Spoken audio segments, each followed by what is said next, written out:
Tesla's Sentry Mode is a great tool for security, but sometimes you need to disable it or adjust its settings. There are multiple ways to turn it off. The simplest way is via the car's touchscreen. Go to Controls, then Safety and Security, and finally toggle Sentry Mode to the off position. Alternatively, you can disable Sentry Mode through the Tesla mobile app under the Safety tab. Beyond simply turning it off, you can customize when Sentry Mode is active. For example, set a scheduled mode to only enable it during specific times like nighttime. Furthermore, adjust the alert sensitivity to reduce false alarms from minor movements or heighten it for full perimeter monitoring. Also, disabling Sentry Mode can be linked to geofencing, for example, auto-disable when the car is parked in your garage. Loading.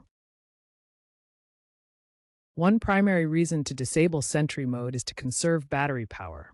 It consumes about 1 to 2% per hour when active. In extreme climates like sub-zero temperatures, the energy loss can be even higher, up to 5%, as shown by a University of Michigan study from 2025. Privacy concerns are another major reason to disable Sentry Mode. Surveys from 2025 indicate that 45% of Tesla owners occasionally disable it to avoid constant surveillance. Incidents like the 2024 New York lawsuit, where Sentry Mode recorded a neighbor's domestic dispute, highlight potential privacy issues with unintended data sharing.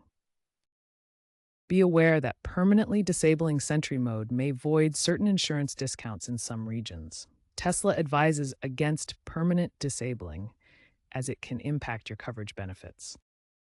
Always consider your specific needs and circumstances when deciding whether to keep Sentry Mode active. Weigh the benefits of security against battery life and privacy preferences. You can customize settings or disable it when not needed.